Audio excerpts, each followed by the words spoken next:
Okay, I'm going to go ahead and get us started, everyone. Thank you so much for coming today to the community-wide meeting called by Tri-Valley Cares. And we're going to be discussing Site 300 and the Superfund cleanup over at the site. But first, some housekeeping issues. I just wanted to let people know we aren't supposed to eat in this room. We do have some drinks, some waters. If people need waters, that's okay. There's a bathroom right around this corner here. If somebody needs to use the bathroom, feel free to get up and use it. I'd like to ask people to please silence their cell phones. And I also wanted to let you know that you do have some materials at the seat. If you're missing something, though, there is a literature table there with more of those. There's also quite a few other things on the literature table that are more in-depth. Specifically, there's a full report called State of the Superfund Cleanup. That is a report about both the main site in Livermore and Site 300 and the cleanup at both places. So if you want some more in-depth information, feel free to grab one. Again, it's on that table. So I also wanted to mention we have a website, Tri-Valley Cares, www.trivalleycares.org, and all of these materials will be posted on the website by tomorrow. So if you'd like to send any of the materials to somebody else or post them somewhere, feel free to grab them off of our website. So I wanted to just quickly do a little bit of identifying who's in the room. So how many people here live in Tracy? All right, that's awesome to see. And how many people live elsewhere in the Central Valley, but not Tracy? Super. And is there anybody here who actually works at Site 300? Or at Livermore Lab? People, great. Glad to have you in the room. Everyone's welcome. And how about Livermore residents? All right, got a few. So I am the staff attorney at Tri-Valley Cares. My name is Scott Yunt. And I'm going to just talk a little bit about, really quickly, what Tri-Valley Cares is, a little bit of background information about Superfund and Site 300, and a brief description of who our speakers are going to be, but I'll be fast. I just wanted to mention, too, we're going to have a question and answer session at the end of the meeting. So if you can hold your questions, maybe write them down, we'll have half an hour, hopefully, for questions at the end. So Tri-Valley Cares was started by a group of concerned citizens living mainly around the Livermore main site of Lawrence Livermore National Lab 34 years ago, actually. And Tri-Valley Cares monitors the lab's activities at both the main site and at Site 300, which is close to Tracy. Using a mixture of research, writing, and good old community organizing, Tri-Valley Cares has had many successes over the years due to its ability to mobilize the affected community in opposition to planned or ongoing lab activities that either have been found to harm or potentially could harm human health and the environment. These successes have included halting dangerous experiments, killing a planned hazardous waste incinerator, and many more. If you want to learn more about Tri-Valley Cares, again, you should check out our website. There's a lot on there. We really are truly a community organization. We have monthly meetings in Livermore at our office, and anybody is welcome. We depend on involvement of our members to continue our work. And I hope that you saw there's a sign-up sheet outside. If you sign up there, that means you're going to receive our newsletter, which is called Citizens Watch. We send it out about 5 or 6 times a year. And it means you're a Tri-Valley Cares member. It's no cost to you. It's just a way to stay informed about our work and about what's happening at the lab from a community perspective. So I encourage you to sign up. So why are we here today? We're here to focus on the Superfund cleanup of contamination at Site 300. So quickly, what is Superfund? It's a federal law that was passed in 1980 to address the need to remediate and clean up the environmental pollution left behind by many industrial, military, and government sites. Its technical name is the Comprehensive Environmental Response, Compensation, and Liability Act. The acronym is CERCLA. But it's commonly known as Superfund because part of the law did set up a very large fund to deal with abandoned sites that were otherwise going to remain abandoned unless the government stepped in. Obviously, it's a different situation at Site 300, but we'll cover that. So it made available federal funds for liability compensation, cleanup, and emergency response for hazardous substances released into the environment, and for the cleanup of inactive hazardous waste disposal sites. So Livermore Lab Site 300 is a test site owned by the Department of Energy's National Nuclear Security Administration. It is situated on 7,000 acres and is about 8 miles southwest of where we are right now, off of Corral Hollow Road, just west of Highway 580.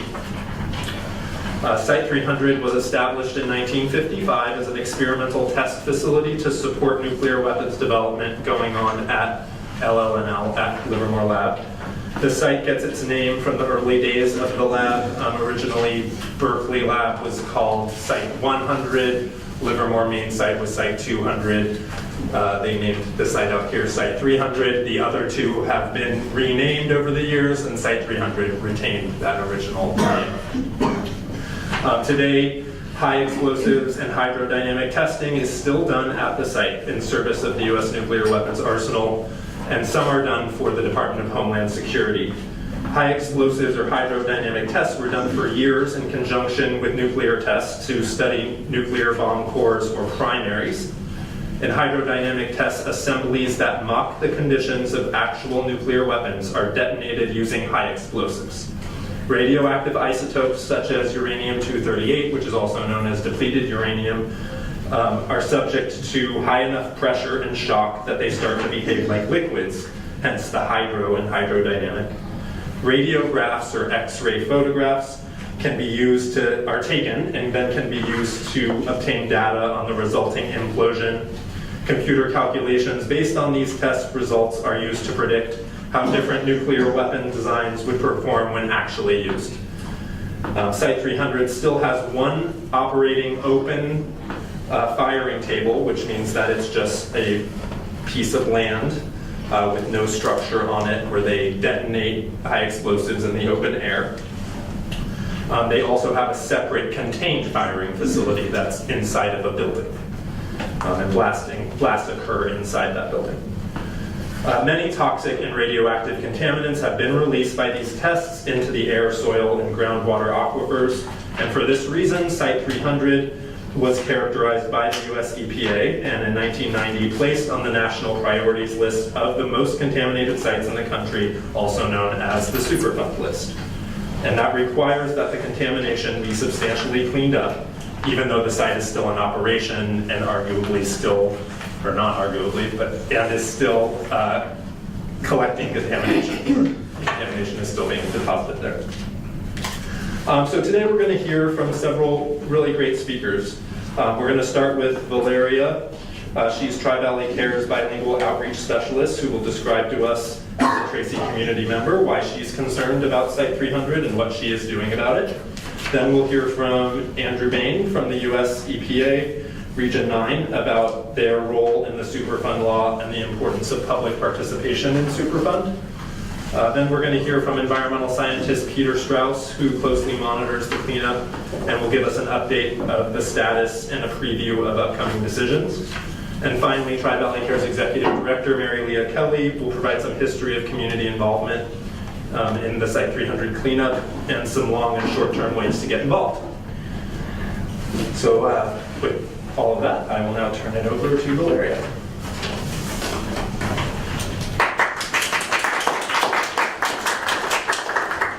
My name is Valeria Salamanca. I am a resident of Tracy. I've been living here since I was 2 years old, and I moved away for college, and now I am back here. So Tracy is my home, as it is to many of you here. I didn't hear about Site 300 completely until one of our family friends is actually here today. I think she's outside, Gail Rieger, informed me more about it, got me involved with Tri-Valley Cares, and now I do the outreach services for them. So So I want to talk a little bit about that. So what I do is I outreach specifically to youth as well as the Latino and Spanish-speaking populations within Tracy. But I do want to say that it also entails all of Tracy, so all of the communities that are in here, we definitely want to reach out to them because everyone in Tracy should know about these things and the things that may be hazardous to their health. So I just wanted to let you know that we're also doing more house parties. That's what we called our last one. So more intimate meetings with different community organizations in Tracy.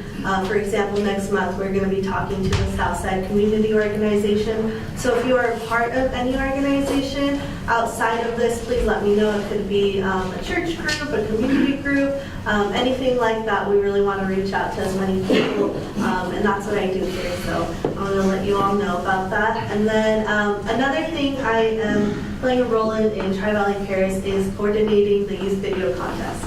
So what that is we're trying to involve more youth to learn about these different issues and to inform themselves. The way we're doing that is by having our annual youth video contest. So that is open to anyone 10 years of age to 30 years of age. So it's a very legal term of youth.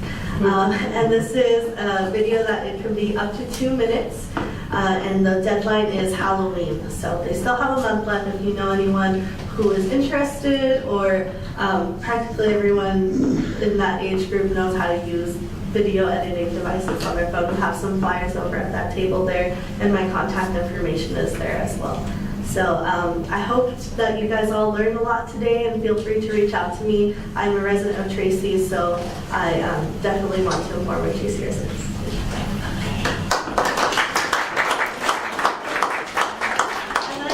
I just want to know, see, does anyone need translations? No, Spanish, Espanol? How do we get hold of you? So I have business cards, I could put those on the table, but they're on the youth video contest flyers. So that is. All right, Andy.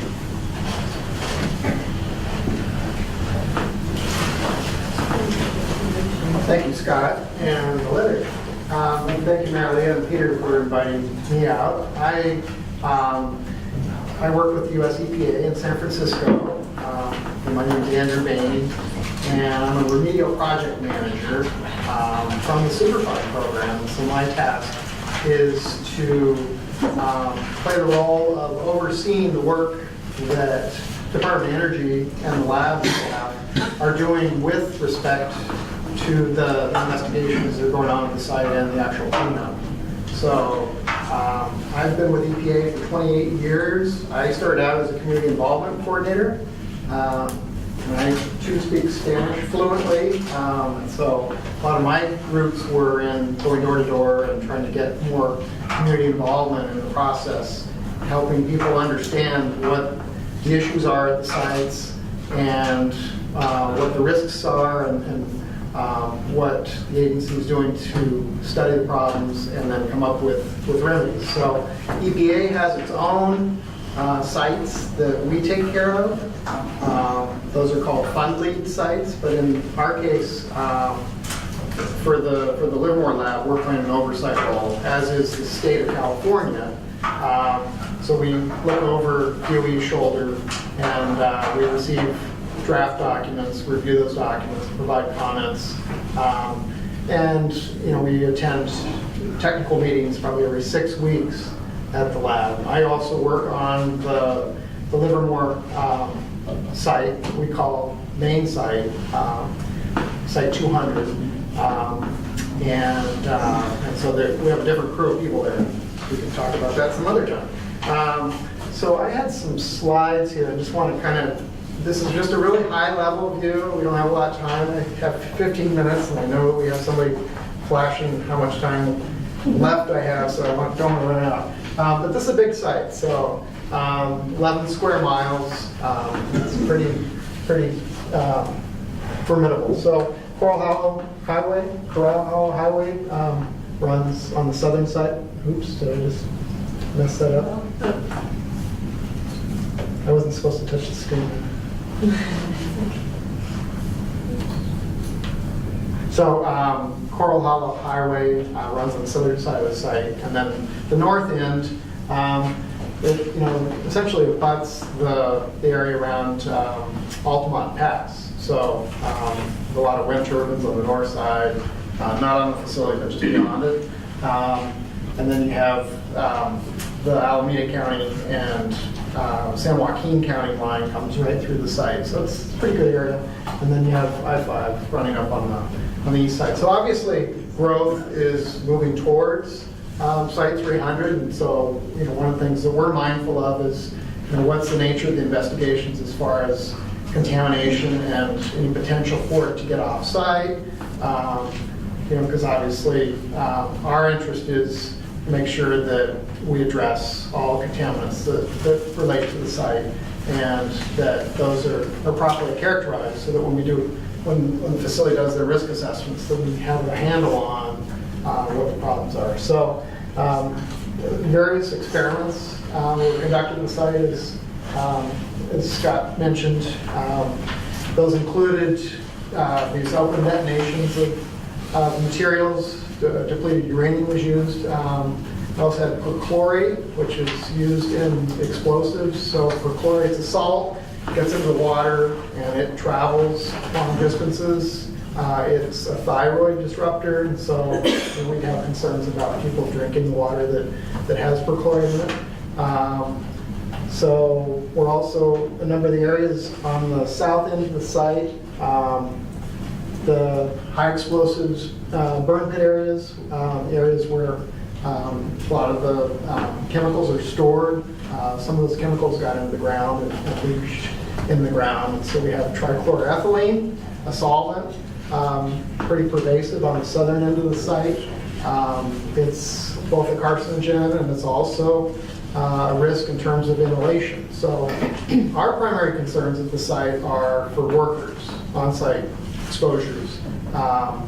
There really are just a slight bit of the plumes on the south end of the site, the trichloroethylene, or TCE, has at times extended beyond the southern end of the site, but with the pump and treat systems that the lab's installed, those areas are under control. So, the main thing is to make sure that those systems are continuing to operate and that that the lab is keeping track of where those plumes might be.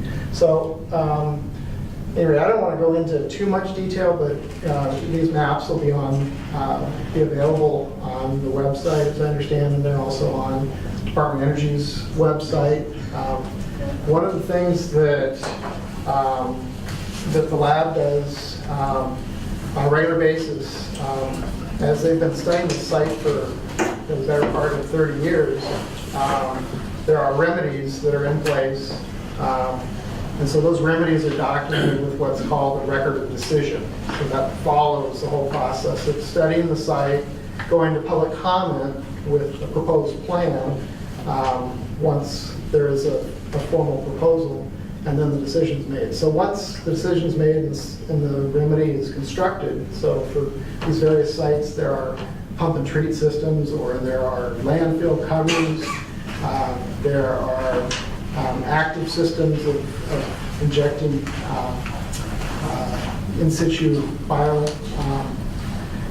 There's some treatability studies which are to try and help treat the problems in the soil rather than drawing the materials up through say granular activated carbon or another treatment system. So I know I'm throwing a lot of details out at you, but this really is a fairly complex site with a number of different systems operating. Some of the documents that are released on a regular basis, the 5-year reviews, are something that might be of interest to you. Those are available publicly.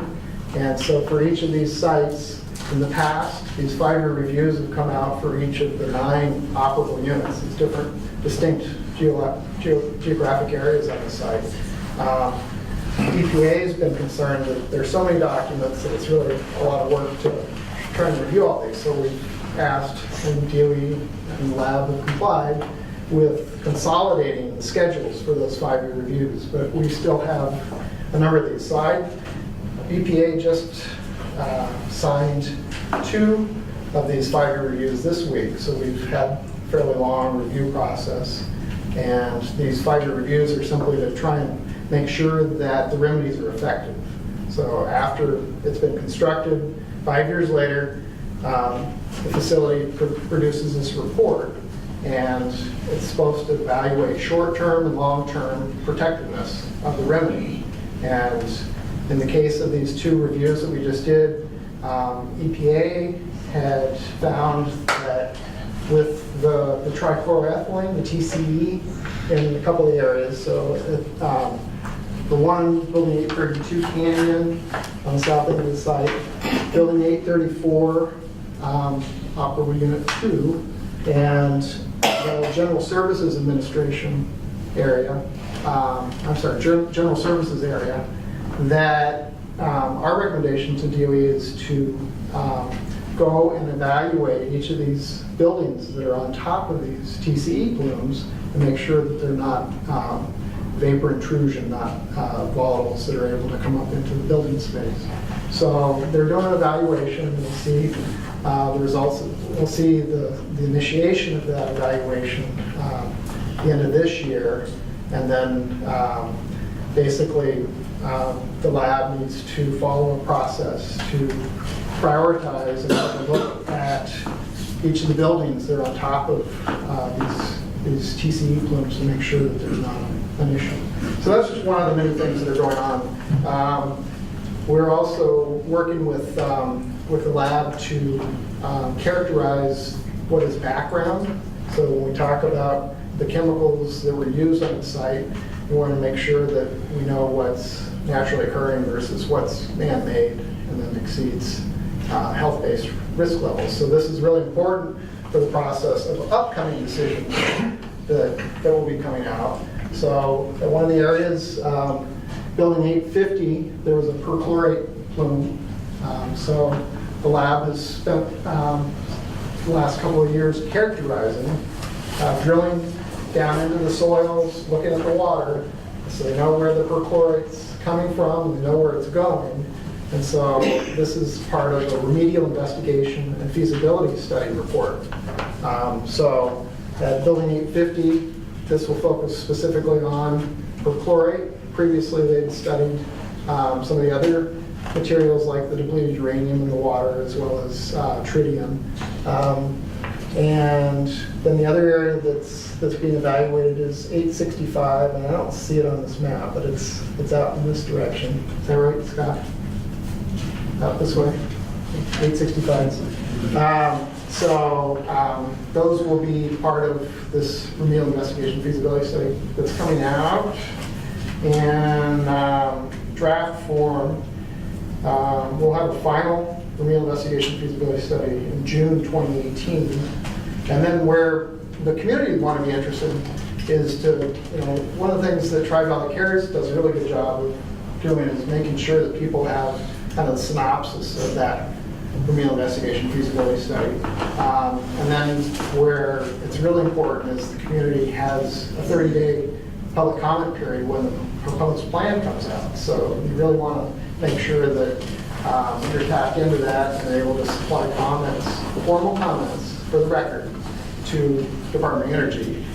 We take that pretty seriously because if there are significant differences based on where the community is coming from and where the facility is coming from, sometimes there's the ability to adjust the remedy. And so this feasibility study looks at a range of alternatives, anywhere from no action, not doing anything about the problem, to remedies like monitored natural attenuation. That means essentially not doing a whole lot, but continuing to monitor the problem. If the natural forces will degrade the chemicals in the ground. Some of the remedies that are being considered are based on these treatability studies I mentioned earlier, such as in situ bio, where one can inject sodium lactate as a sugar source. You can inject that into the groundwater, and it'll help break down this TCE and perchlorate in situ, which really helps speed up the cleanup time rather than trying to do a traditional pump and treat type remedy where you suck it up and squirt it through radioactive carbon or other treatments. So just long story short, look for the proposed plan on that, building 850 and 865 down the road. So that should be out in 2019. And then for the other area, just real quick back to the other area that's under investigation is building 812. And so that was a historic firing table. And there's quite a bit of depleted uranium around that facility. So one of the things that we need to have finished first is for DOE to finish this background reference area. So they're actually looking in the northeast corner of the facility and the northwest corner. And I think soon they'll be looking on the western side, trying to find areas that have not been affected by these open air detonations to make sure they're in an area that's not been impacted, but it's geologically similar, so that they'll be able to use that as a reference for the metals and the radionuclides that are present in the site. So, so that remedy of building 812 is delayed a bit until they finish this reference area study. So that would be down the road a ways still. So then you can flash it. So I think that this was part of what Scott touched on. The site was listed on the national priorities list in 1990. I know this is really hard to see, and I blew it and didn't bring copies of this except in Spanish. So this will be a good test for everybody's Spanish ability.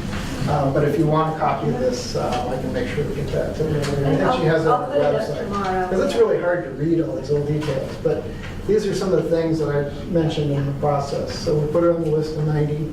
I talked about the remedial investigations. So those were done in each of these 9 areas in the past.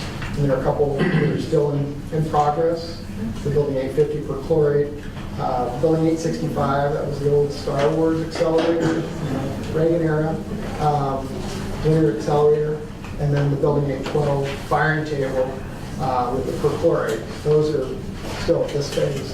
And the feasibility study comes out after that with this range of alternatives. You have the proposed plan, the formal public comment period, so that's where it's really good for people to know what's coming on. And I believe that Ariel Robertson, my counterpart from DOE, said she was willing to do workshops when we have the feasibility study material together so that you have a snapshot before the proposed plan, and people that are interested in seeing what's going on have access to the people that have produced these reports, and you can ask lots of questions at that point too. So, and I mentioned the record of decision, and then beyond that we have the design and the construction of these projects, and then we come back and look at every 5 years to make sure that again the remedy is protected. So the last thing I'll say is the lab is revising their community involvement plan, so look for that. Scott Wilson in the back is also part of that process, and so we encouraged the lab to update it because it was about 24 years old, and things change, and I'm sure the community's changed a bit. So the idea of the community involvement plan is just to find opportunities that the lab can use to get information out to the public so that you know what to expect, what's going on as far as these studies and issues at the site. So, and the other program that unfortunately we don't have the funding for anymore that helped get Marilea and Peter involved was the technical assistance grants from EPA. But we still take, so even though EPA doesn't have the funding source for that program any longer, we still recognize that Marilea and Peter provide a great value to the process by staying involved, keeping an ear out for significant issues. They're real tapped into legislative and funding issues that are important for the lab so that this work can continue. So with that, I just wanted to thank you for having me here tonight. Thanks, Andy. All right. next we have Peter Strauss.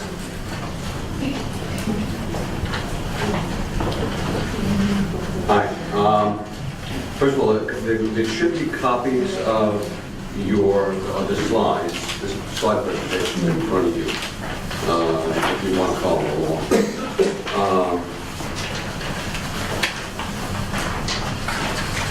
The site, actually, the site, everybody's covered the site, where the site is.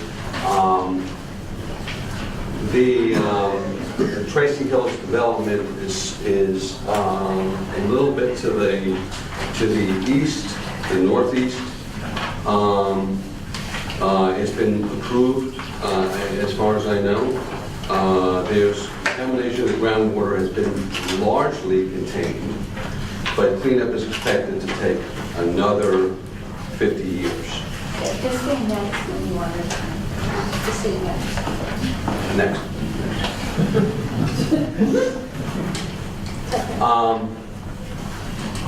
To give a reference of the size of Site 300, it's a little less than half the size of Manhattan.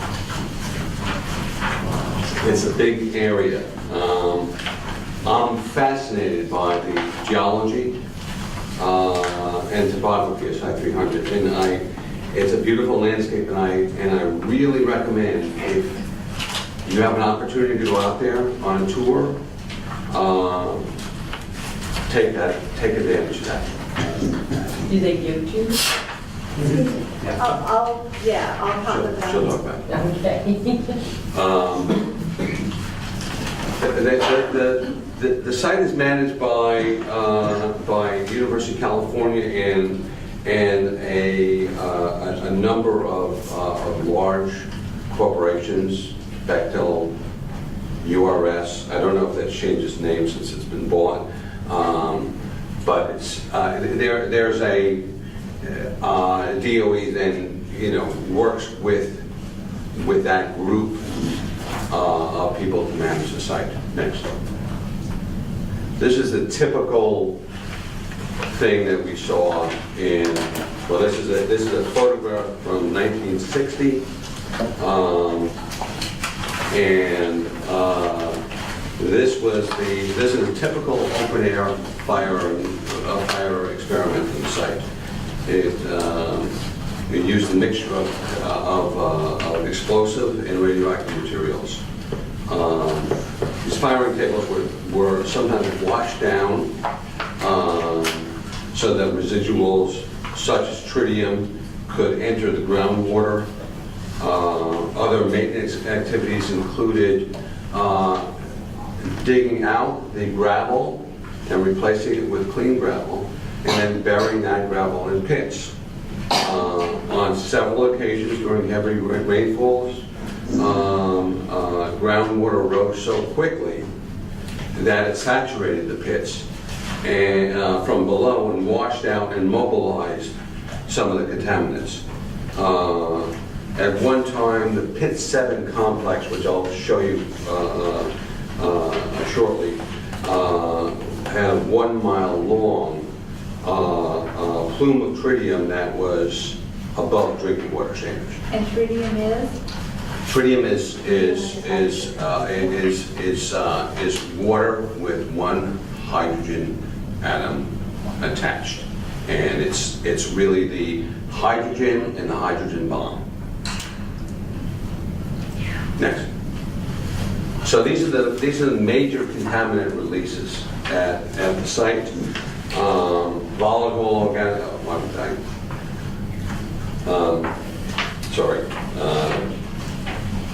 And some of the contaminants were the result of normal activities at Site 300, including the fabrication of explosives and solvents and open air testing.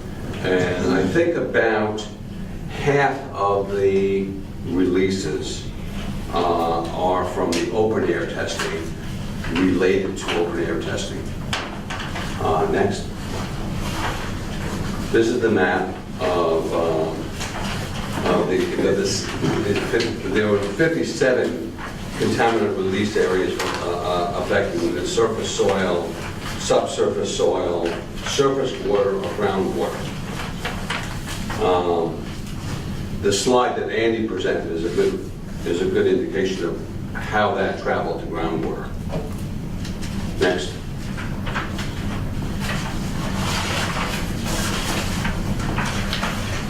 So why is it concerned? Why should you be concerned? And this is sort of the main issue. And these are some of the points. Cleanup is expected to take 50 years. There are still small pockets of contaminants where wells on ranches cannot be used.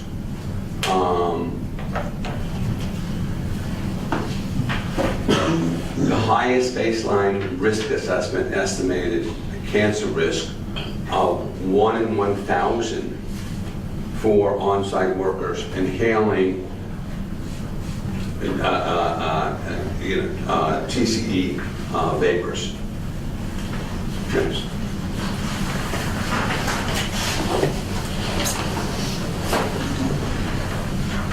And by the way,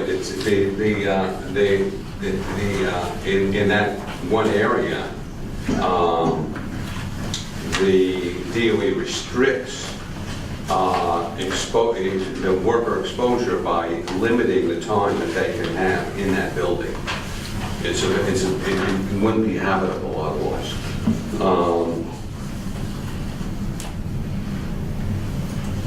There are a number of endangered species. It overlies a regional groundwater system.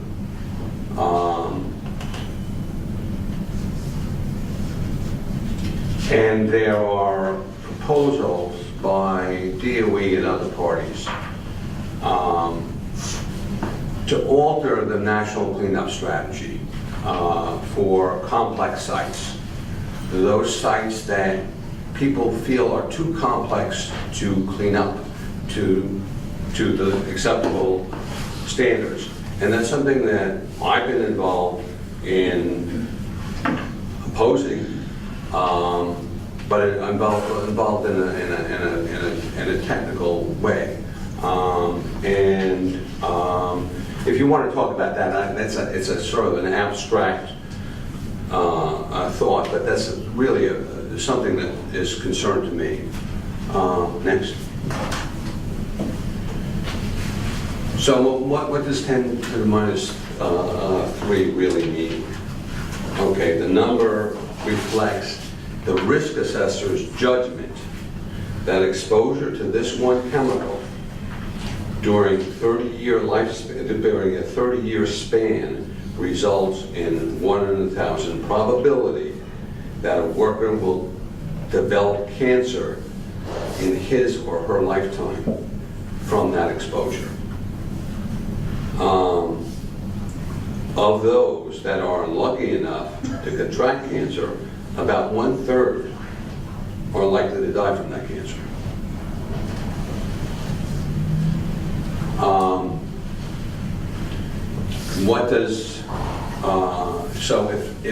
And the cancer rate is 30% in the United States.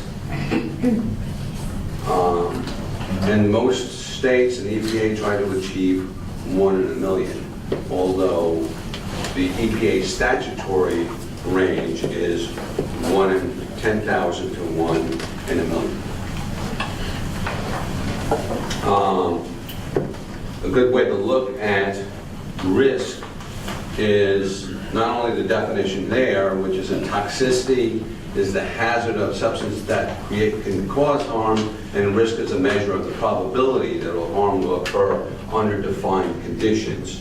And really a simplified way is hazard times exposure equals risk. And there are there uncertainties in the risk calculations, and I just there are a myriad of uncertainties.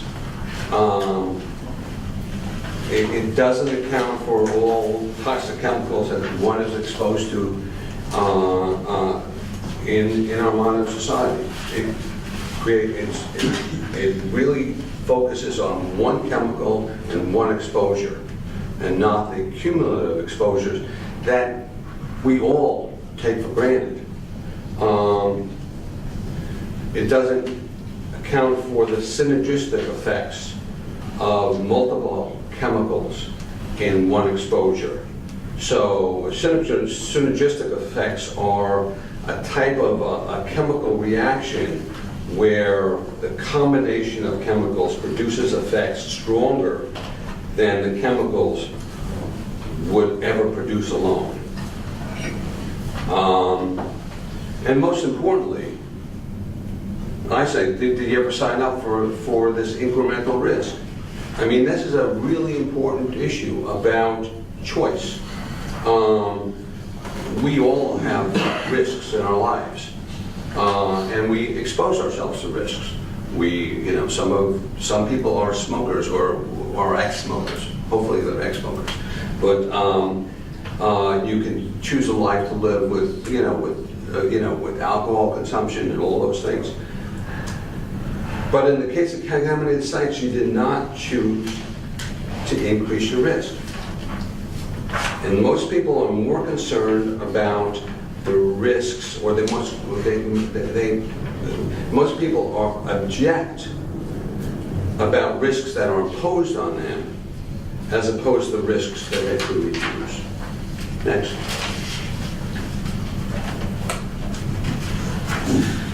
I got to say that there's a great deal of progress at Site 300, and I think that the staff at Site 300 is the environmental staff has done a good job, but it's got to continue that job.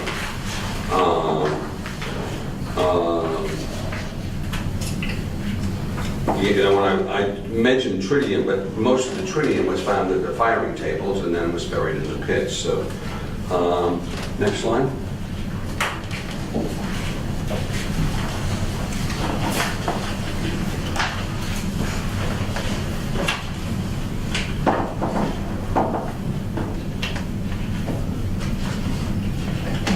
My notes don't follow the slide, so it's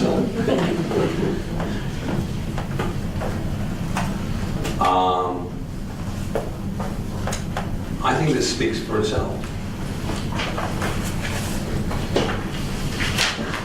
So the outstanding issues, and I might have gotten them. I might have missed one issue that was important that Andy had brought up with Building 865, but.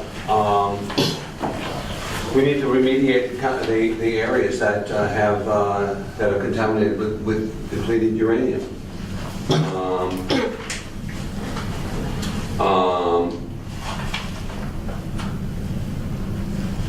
There's perchlorate in numerous areas, and the in situ bio is not a. It's one technology, it's one way of addressing the problem.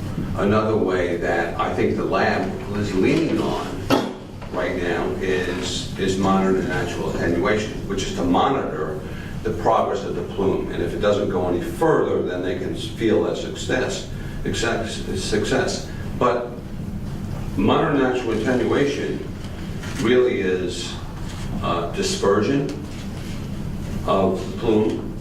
So if it gets down to the health-based standard by dispersion, you're essentially, your dilution and pollution being the same.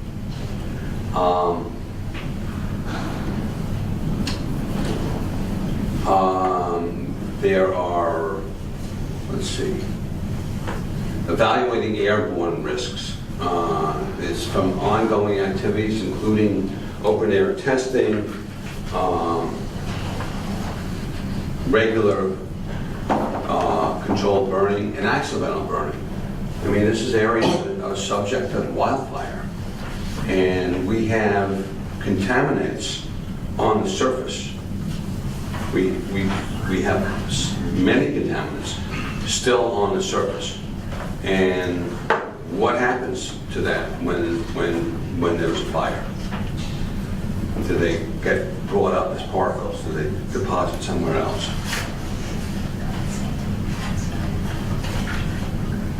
And ensuring that that the cleanup remains a priority, and that Tracy area communities are consulted in the decision-making process. I think it's important. Next.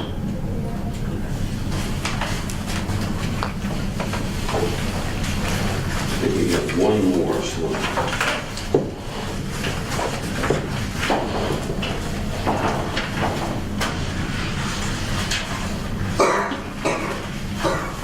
And there are studies underway, and there are several more studies, and I just listed these two. But one is a treatability study at K34 to reduce nitrate, which is found at very high levels and in groundwater consumed by people can produce harm. And there are treatability studies. There are several treatability studies to reduce perchlorate. And I think I've covered that in the amount of time that I'm allotted. What do I have? 2 minutes? You have 3 more minutes left. 3 more minutes. So I was rushing through this. And so but if this was too shallow or an overview, please, I'll be around afterwards. If you don't have the questions answered, the question and answer session, I'll be around. Thank you.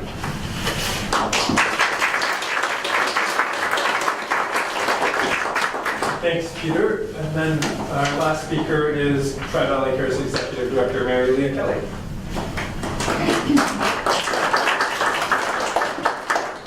Hi, thank you.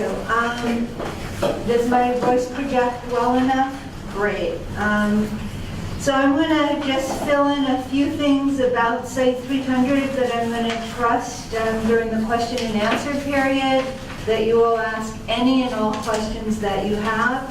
And then I want to talk a little bit about why community involvement matters from a community perspective, and some of the ways in which we can actually make the cleanup better, which is our goal.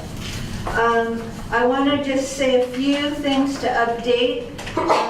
Peter talked about the potential for wildfires and for how that can resuspend contaminants.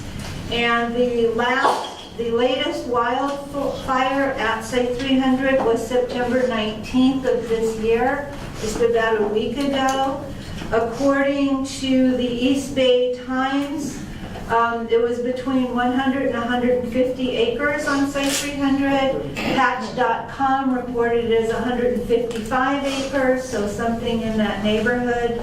And so that is a very serious problem, and one among many ways that there can be potential airborne contamination. I also will just commend to your attention and say a few things from this fact sheet that's in front of you. I did my best to put everything about the main site and Site 300 on one piece of paper, which means, of course, it only has a few things. I want to say that the cleanup time frame is multi-generational. That was mentioned, but I want to emphasize it. And it will take 50 to 80 years or more. Originally, it was going to be 50 years. Now they're saying about up to 80 more years, 60 to 80 more years at Site 300. Because of the complexity of the cleanup, you have multiple contaminants mixed together in many areas and very complicated geology. One earthquake fault, Elk Ravine, splits the site this way. You've got a contaminant plume that comes down. I remember when they looked for it, the contamination here and couldn't find it. It's because it hit that and went that way. I mean, that's how complicated it is. It moves the plumes around even. And another earthquake fault right along Corral Hollow, the Corral Hollow fault. So very complicated, very very heavily contaminated, and so it's multi-generational. And it's going to require community attention, or the cleanup could actually end up being de-emphasized. And Peter mentioned that the Department of Energy at very high levels, and remember the Department of Energy owns this site, is looking at ways, I would say simply walking away from some of their obligations at these complex sites. And it's going to be the community saying, no, you cannot do that, that is going to make the difference. I also want to point out a little bit about risk. When the Environmental Protection Agency puts a site on the Superfund list, they do a baseline public health assessment that looks at what would happen if it didn't get cleaned up. And at the main site, the risk in terms of the drinking water was 1 additional cancer for every 1,000 Livermore residents drinking the water. For Site 300, drinking the water at the site boundary would result in 1 additional cancer for every 100 people. 1 in 100 drinking the water. The good news is the cleanup's been going on, you heard, since 1990. It's like a quarter century. They have been doing a good job with a lot of watching. And so these risks are decreasing and will continue to decrease as long as they continue to clean up. So that's something that I want to talk about. But I want to shift and I want to talk about public involvement very specifically. And I'm going to speak about from the public involvement section of our new Superfund report, State of the Superfund Cleanup. There's a stack right on that table there if you want to take a copy, and if you like seeing things on the web, this is already up on our website. I'm just going to say a few things from pages 15 and 16 of this report. And I have taken these items and put them on a sign-on letter, because one way that the public can be involved is to sign letters saying what you want in the cleanup. So let me just back up a little bit here. What Tri-Valley Cares has done over the years is a lot of interviews, a lot of house parties, as you heard Valeria say, where folks gather in somebody's living room, and we want to continue doing that. Larger meetings like these, to ask people, what do you want to see in a cleanup? What is acceptable to you? The EPA has something called community acceptance criteria. It is one of the 9 criteria that the EPA uses to judge whether a remedy, a cleanup strategy, is acceptable or not. But there's no defined thing. What does community acceptance mean? And so what we tried to do is put some meat on the bones of what is community acceptance. And I'm going to quickly go through, and it should be in front of you. There are 12 things that kept coming up every time we, did interviews, pretty much. And one is complete the cleanup in a timely manner. Yes, it's complicated. Yes, we know that isn't tomorrow, but that isn't an excuse to foot drag. The second one was cleanup levels should support many uses of the property that are unrestricted by environmental contamination. What that means, quite simply, is in years to come, we do not know that this will be a federal industrial nuclear weapons site. A school could be built there. There are different standards for things in soil, for example, for residential versus industrial, for certain kinds of contaminants. So clean it up so that it could have any use in the future. The third one is cleanup levels should be set to the strictest state and federal government levels. I can say a lot of good things about DOE, but I need to criticize something here because they're looking at money. And if they can clean it up to be least restricted, that is what they will do unless there's community involvement. And so we want them to clean it up to the strictest state and federal government levels. There are, for certain things, you heard about TCE, which is a volatile organic. There are certain things for which there are remedies that can actually break down the contaminant into non-toxic constituents. There are other contaminants where you can't do that. Uranium-238 is a radioactive metal. You can't break it down into other constituents. Tritium is radioactive hydrogen when it's in the water. But for certain of them, like this volatile organic, TCE, and some of the others, you can actually break them down into non-hazardous constituents. So people say, well, do that. Don't just put it on a resin and send it to an Indian reservation somewhere to be incinerated, which is frankly what happens to some of these resins.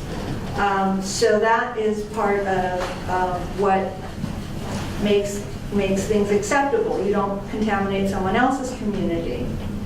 Radioactive substances should be isolated from the environment. That one I probably don't need to explain.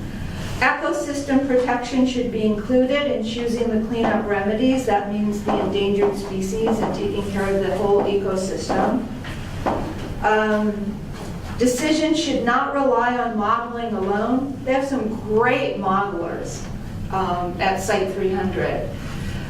But they sometimes rely too heavily on models, and you need to go out and you need to put in a piezometer or a well and make sure that the contamination is moving the way that your model suggests it will. Remember the example I gave where the plume made a really sharp left turn when it went into the earthquake fault and came out in a different place. So make sure that you actually go out and you test. Additional site characterization is needed and must be budgeted for over many years. The site has been on the Superfund list, you heard, since 1990. You also heard that we are just figuring out where some of the depleted uranium is and at what levels. So they're going to have to continue doing site characterization. You can't have a thorough cleanup if you're not sure exactly what the contaminants are and where they are. The next one is the U.S. Department of Energy, Livermore Lab, and the regulatory agencies should establish a mechanism so that the public is involved in cleanup decisions until the site is cleaned up. You heard that there are certain points where a public meeting is required by law, but those are few and far between, years apart often. And so what this says is for the remedy to be acceptable and for EPA to sign off on it, there should be a mechanism that's better, and I'll talk about some alternatives and some possibilities, than just waiting sometimes years for a public hearing to be required. And after the record of decision, unless it's changed, there's actually no mandated public participation. And remember, the cleanup could be 60 more years, could be. So there has to be a way that's hardwired into the process so that our kids get to say what's acceptable to them. The 10th one is that fact sheets, proposed plans, and certain other materials should be made available to the community in English and Spanish. I'm sure that you're all aware that if you go to the City of Tracy website, that Tracy is approaching 40% Latino. And the number of words that Lawrence Livermore National Laboratory Site 300 has put, oh my God, I'm in trouble, has put into, sorry, I just saw the how many minutes I have left, has put into Spanish is 0. That's not acceptable. Cleanup should be given priority over further weapons development, and any ongoing activity should be designed to prevent releases to the environment. So if you have something else you want to propose as a criteria, see where I put additional comments. If you agree with these, please sign it. If you want to sign it now, you don't have to mail it to us, but the information is on the bottom so that you can, if you want to take them home, look things up. Before I end, though, I have to talk about the other item on in front of you, which is a petition, a brand new petition. And this is a petition to close the open-air toxic and explosive firing tables that are still operating at Site 300. Remember, you heard one operates for programs and one operates actually as a waste management thing where they blow up explosive waste. This is done in the open air. And this has come up many, many times when we've done house meetings. The one that we were just at, this kept coming up. So basically, City of Tracy is expanding. I'll let you read it. It's a Superfund site. There are 2 open-air firing tables, as I mentioned, that remain active. On one, there's a high explosive waste. The other one are activities using numerous toxic and hazardous materials and high explosives that are detonated together in the open air. That one is called B851, or Building 851. And they recently found 80 pounds of radioactive uranium scattered around the firing table from past experiments. And I want to, so Tri-Valley Cares and me personally, we read these really thick reports. So I'm reading this report that came a couple of days ago. And on page 130, here's what I read. And I've provided copies if anybody would like. It says that at Building 851, that's open air firing table, any required remediation to protect human health and the environment in the long term would not occur until the firing table is no longer active. So the remedy for that is close the firing table. Only use the contained firing facility at Site 300. There are other places in the nation. For example, Livermore, I'm not suggesting they should do this, but Livermore Lab manages a high explosive facility out at the old Nevada test site. So if you will look at this, if you want to sign it, we'll take it. If you want to take it home, read it, talk it over, sign it, and mail it to us, that would be great. What I can tell you is that we will make copies, we will hand deliver these to decision makers as one small part of helping your voice be heard. There's also a place on it for your comments, and really feel free to put any comments that you feel. That's important. I am supposed to be wrapping up, and so the one thing I'm going to say, and try to do this in 1 minute, is that I'm going to give you one example of public involvement making a difference. A store owner here in Tracy, Bob Sarvey, gave us a call, and he saw a tiny one-paragraph notice that Livermore Lab was going to get a new permit for Site 300 that would allow it to increase the yield of blasts, open-air blasts that were done there. And so Tri-Valley Cares intervened on his behalf before the San Joaquin Valley Air Pollution Control District Board. Long story short, we stopped that permit.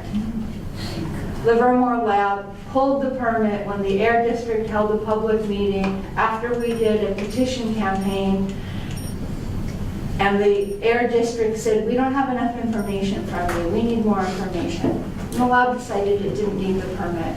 So those bigger blasts were never allowed to happen. You know what else happened after that? A number of those firing tables closed. So it was public involvement that made that difference.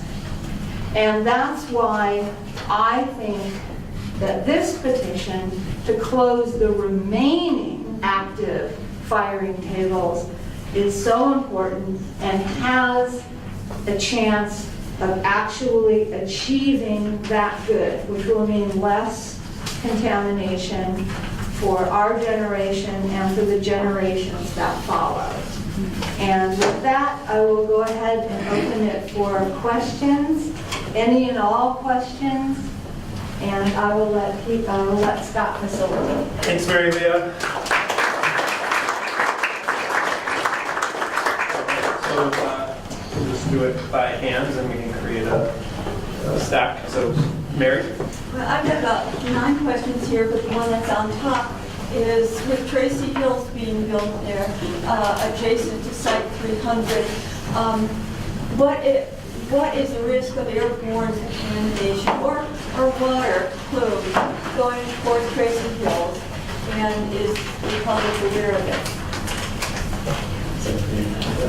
I will say one part of it. I put a map of the land uses that is U.S. Department of Energy map on the other side of the petition.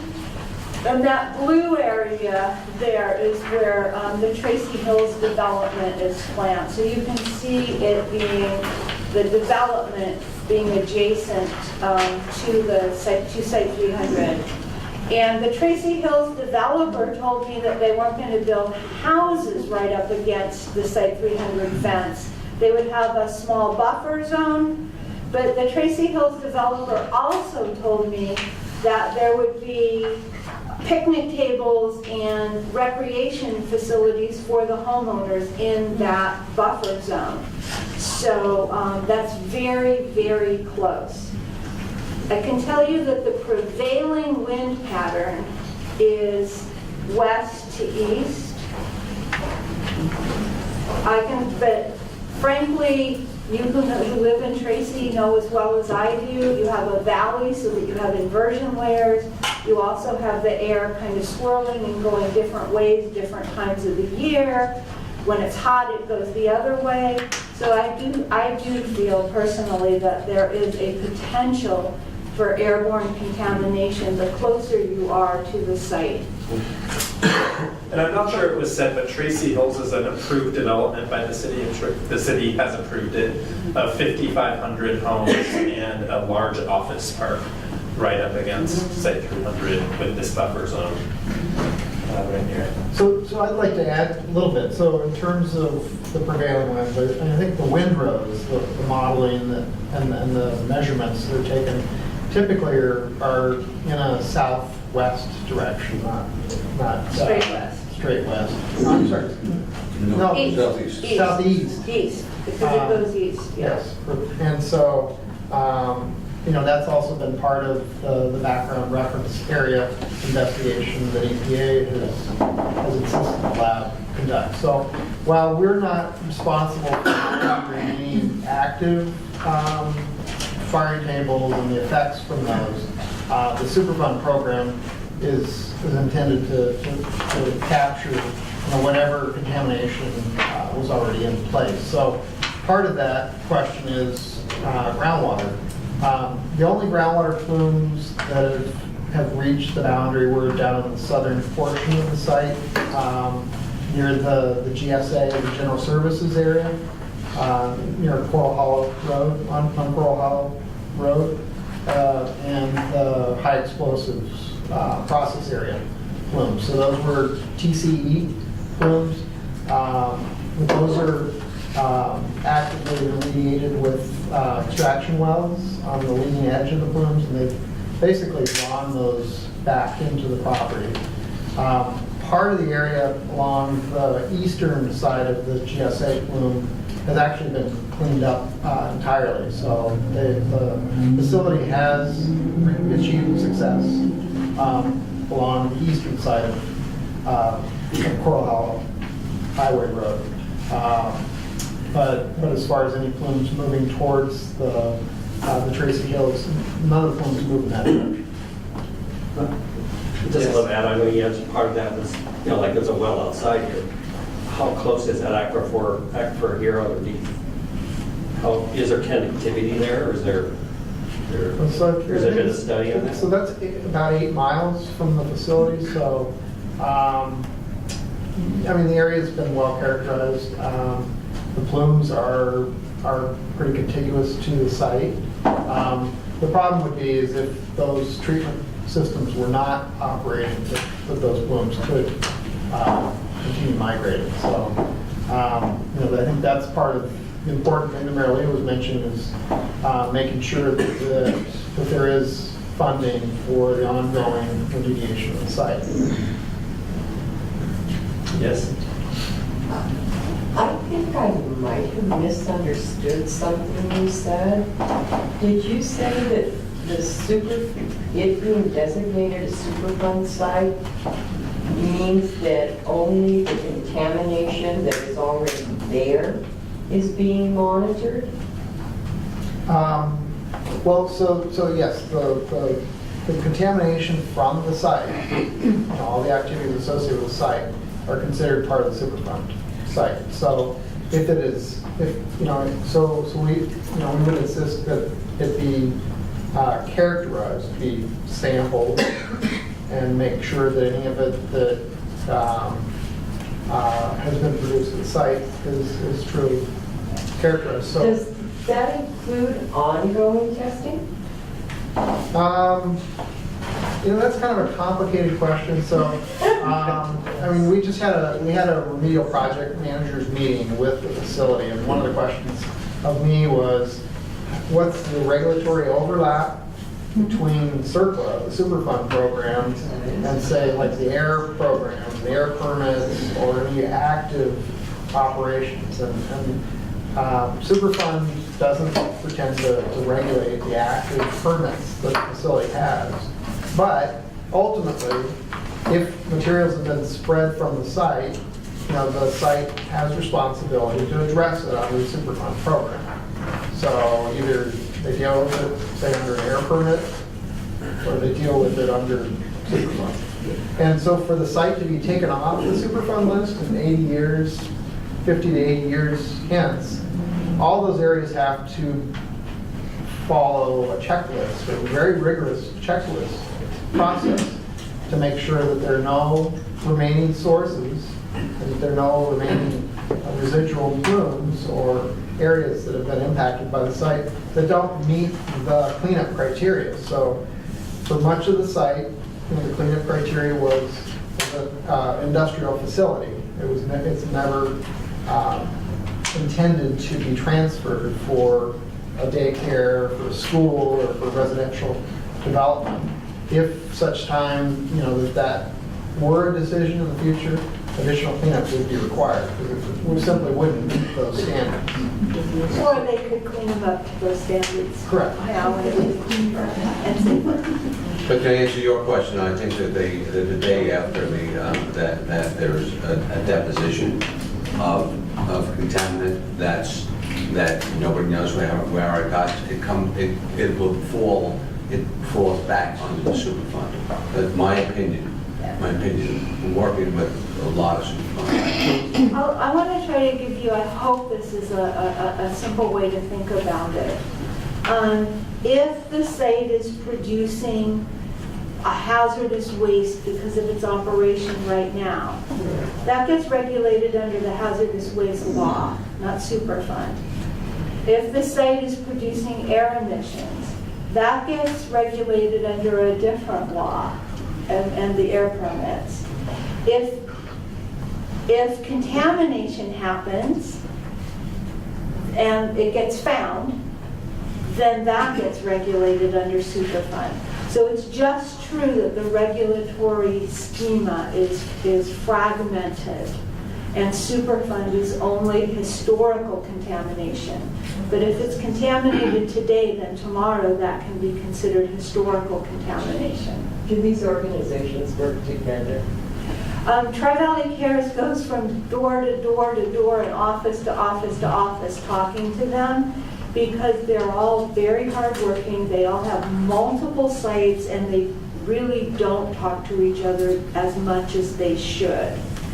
Tri-Valley Cares has meetings out at the lab several times a year, and tries to get all the players in the room, at least for Superfund, and tries to bring up these cross-cutting issues then, so that the Superfund staff are aware there's a permit issue or something like that. But it's very imperfect. Let me just be honest. It's very imperfect. Well, and so for an example of part of that question too is, one of the things that EPA was aware of at the site was that, there were a number of investigations that were triggered in the 1990s, and the facility did a great job of cleaning up groundwater, but as far as addressing various source areas on the property, we still had ongoing questions. So we went back to the lab and asked the lab to use various lines of evidence, aerial photos, records of historic employees that had awareness of tests that were done in different parts of the site, and to capture an inventory that's called the site-wide environmental site-wide environmental. No, this is SISM. This is another acronym. They like their acronyms. But anyway, it's a checklist of various sources.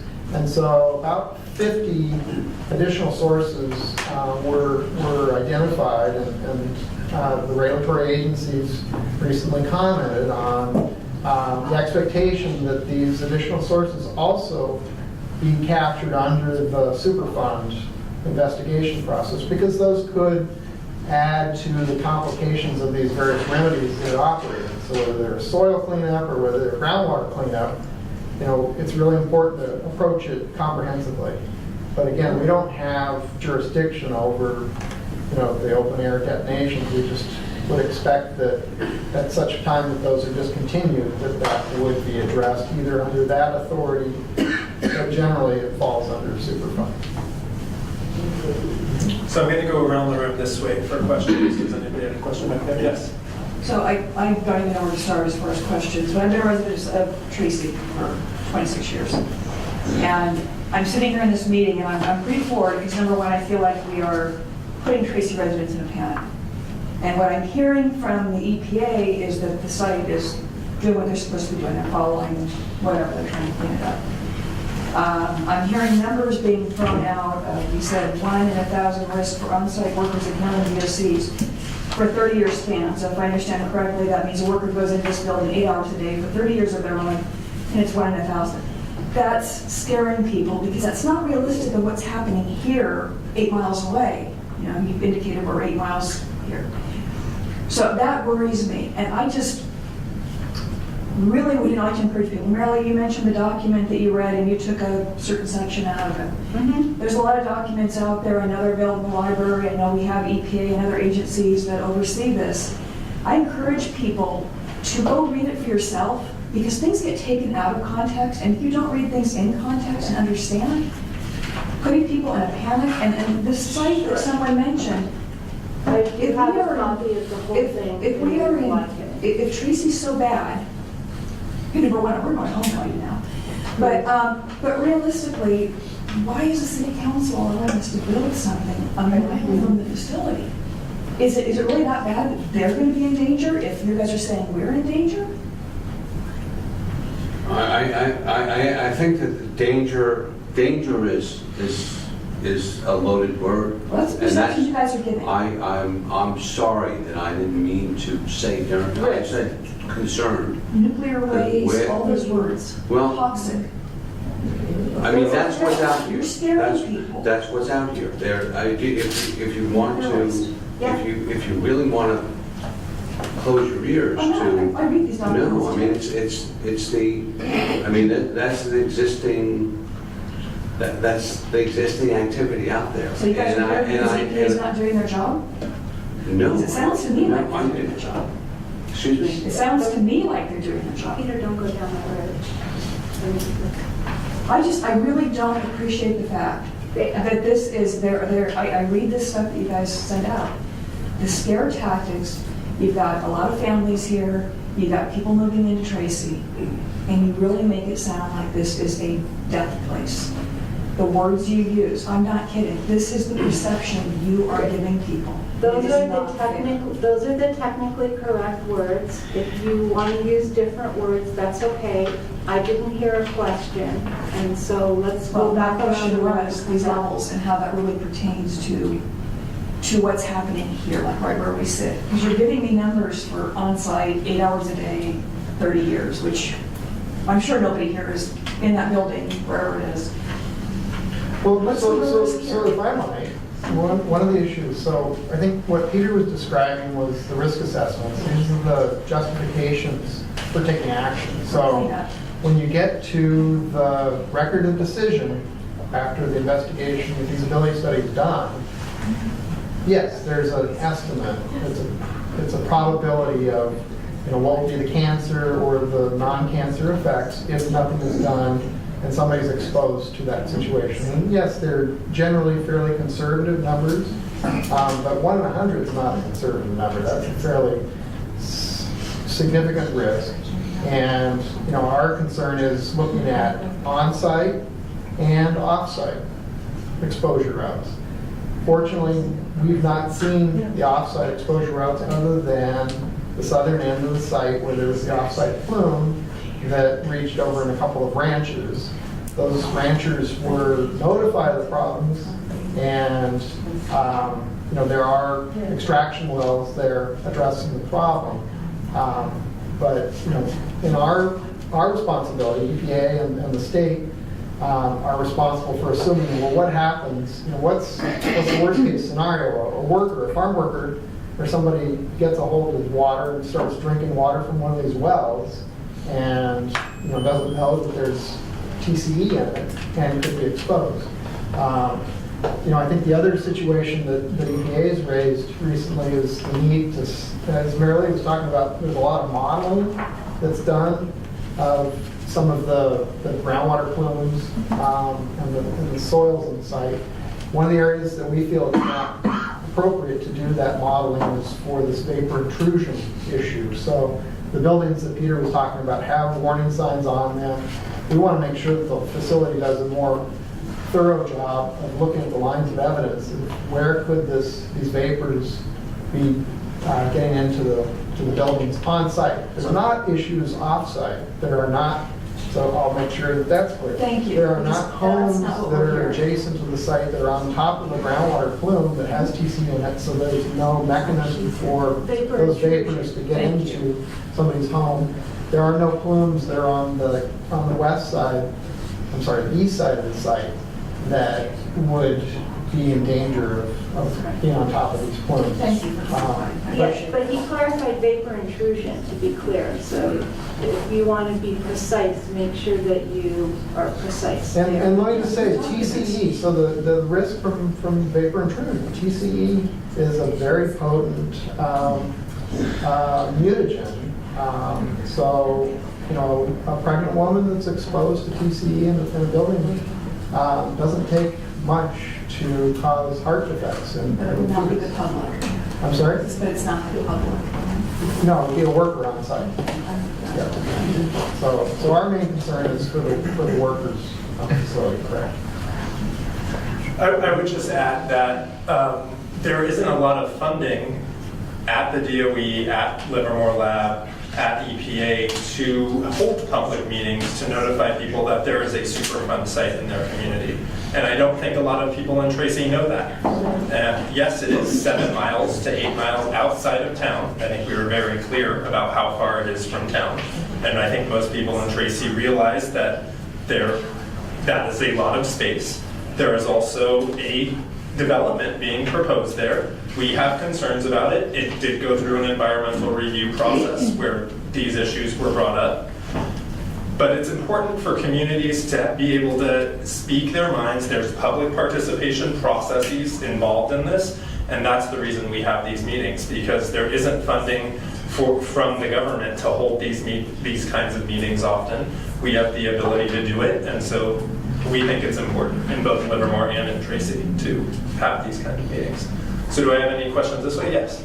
Does the builder of Tracy Hills homes have an obligation to notify their new buyers how close they are to a dangerous area like that? I do. This issue was brought up in the environmental review process for Tracy Hills, and I believe that there was a decision that there will be in the contracts when people buy homes a notification that there is a Superfund site nearby, and I think they have to do that. Disclosure? It'll be a disclosure. But will it be in fine print at the bottom of the contract that, you know? It should be very much made to be in the order. I mean, any of us here, I think, would want to know that. That's a very critical piece of information that could easily be hidden by the builders. And I don't think the city should allow that at all. There should be a sign at the gate in the model home.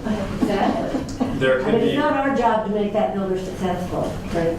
It's that builder's job to make sure his homeowners are totally full safe, totally informed.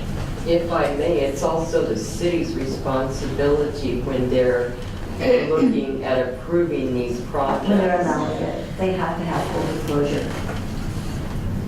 Or our committee could go and, you know, pick it or whatever. Just a disclosure, I worked on a site in Southern California which had, you know, similar problems, radioactive material, and there was a housing development nearby. And what I got out of the reporting that was done for that site was that, yes, they said that there was this possible contamination, but they sent them to a library to research it. That's the, I think in California, the law there, you know, there's a pretty strict disclosure requirement. I don't know when you have a buffer area away from the site, what the disclosure requirements are. And I think Well, I think it's Tracy could important. make a law that would require disclosure.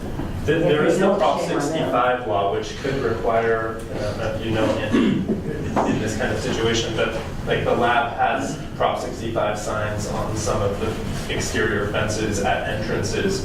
But if there's like a buffer zone that's open to the public and people can walk along the fence line, I would think that Prop 65 might require warnings along the fence line. Just along the fence line. Yeah. So in the back. We moved to Tracy in 1999. It seemed like there was more testing back then, or maybe, because like the first couple of months we moved in, our house kind of like shook, and my wife thought it was an earthquake or whatever. And then, but I mean, it's been a long, long time since it's been happening. Was that something that you guys did in the past? A lot more? Somebody want to speak about the. So we have members who live on Corral Hollow Road. Bob Sarvy's family that had at one point had their windows shattered. They used to have more open air firing tables than they do today. And there used to be tests much more often than there is today. They built, since you moved to town, they built the contained firing facility, so tests up to a certain yield can be done inside that building, and they only have the one open air firing facility that they use for program work, which is that building, or B851 that I mentioned.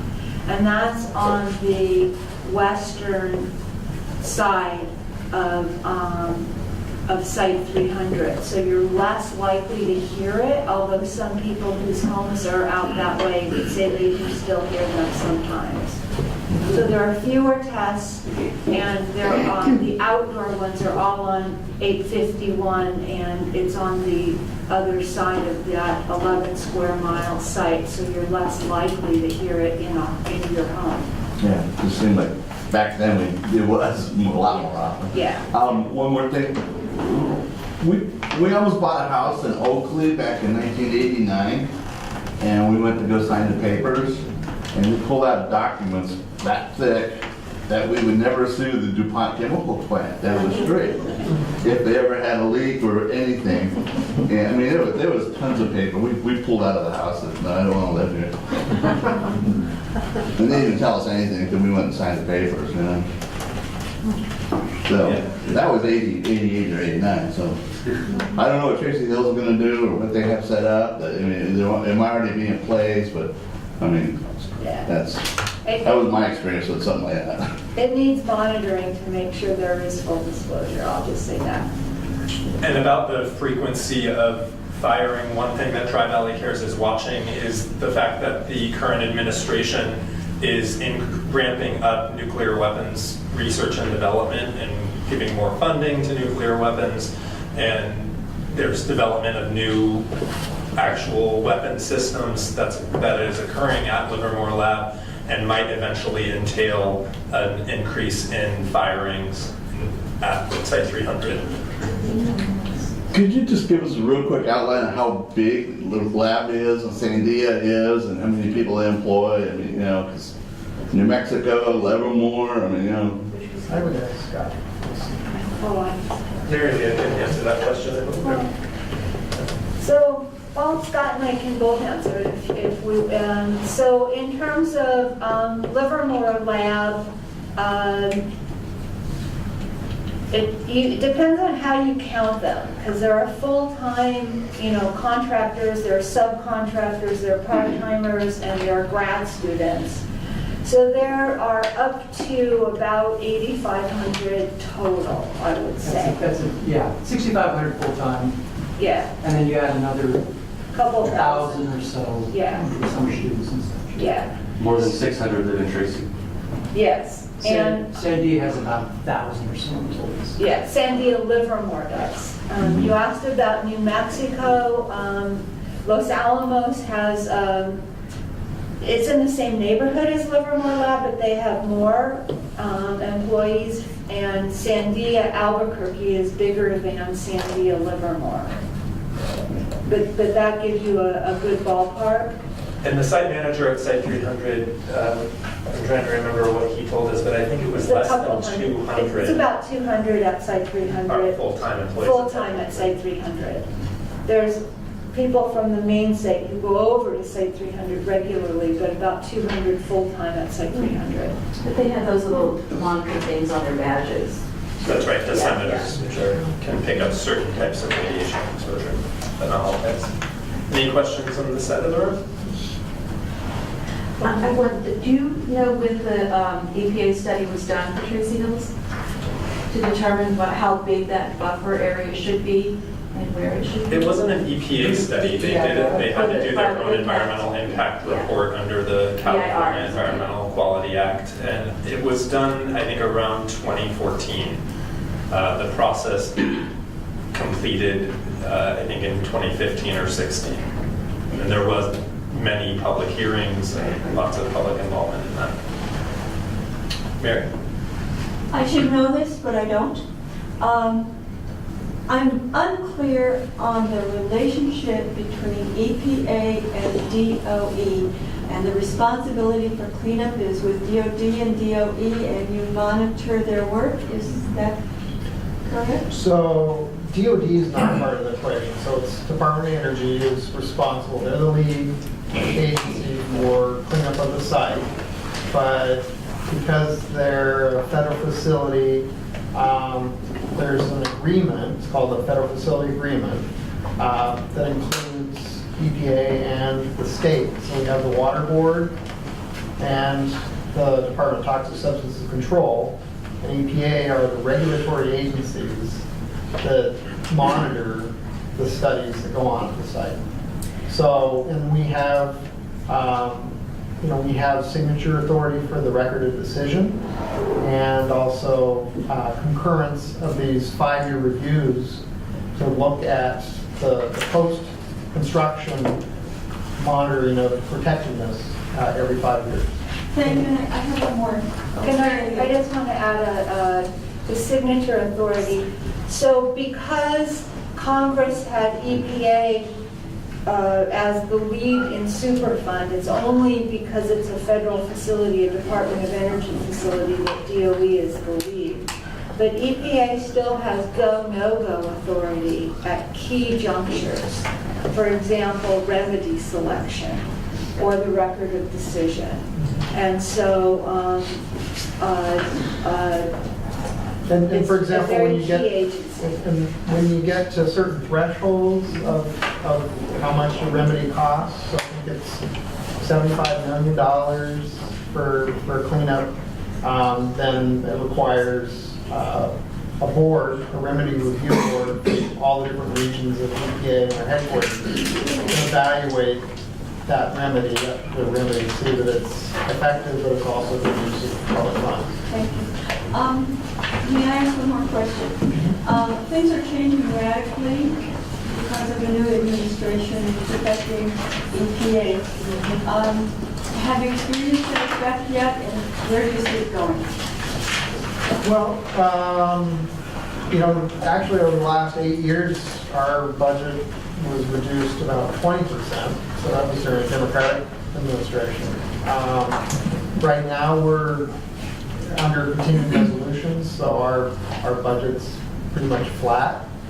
I think one of the big impacts has been, the groups like Tri-Valley Cares, that our technical assistance grant funding has dried up. So we no longer have the money to be able to fund, Peter's review of the reports that come out from the facility. So I think Marilee is being very creative with fundraising, bake sales or whatever, to be able to, and Peter's probably in-kind pro bono efforts to play a role. So I think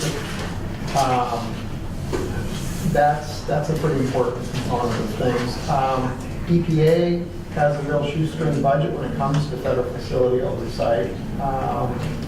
Certainly, we've had to disinvest in the areas of the base realignment and closure program. So facilities like Alameda Air Station or Air Island or Treasure Island, Hunters Point, Moss, all those facilities used to come with funding, but there is no longer a Superfund. There used to be a taxation on the chemical and petroleum industry, a minor tax, but it was enough to certainly facilitate where we don't have a responsible party to clean up the site. So really the effect has been that our budget continues on the down slope as far as the oversight that we can provide. But we have funds to provide a consultant. So we have a consulting firm that reviews the reports along with our own EPA staff, and we'll continue to do that as long as we have the funding. One quick question. Who does the risk calculation? Who does the risk calculation? Yeah. Oh, the Livermore staff will present the risk calculations. They do it themselves. They will do that, and based on, they will hire somebody to do the risk assessment. EPA will review it. The state will review it. See that everything lines up with regular expectations. So at EPA on staff, I have a human health risk assessor, a toxicologist, PhD, also very knowledgeable English student. And I also have a health physicist that I'm able to reach out to with questions about radioactive contamination and things like the background reference area study that I mentioned. They've been very helpful at giving some guidance about how to conduct that study so that it captures the baseline. So I just want to say that the hour and a half is up, and that if you must leave, please feel free and feel comfortable. And if you want to continue asking questions, please feel free, or I'll let you decide at what point you want to just have people come up and. Sure. Is there any lasting question that somebody wants to have the group participate in? All right, our speakers will stay up at the table. Please do check out our literature table, and thanks again for coming tonight. Thank you.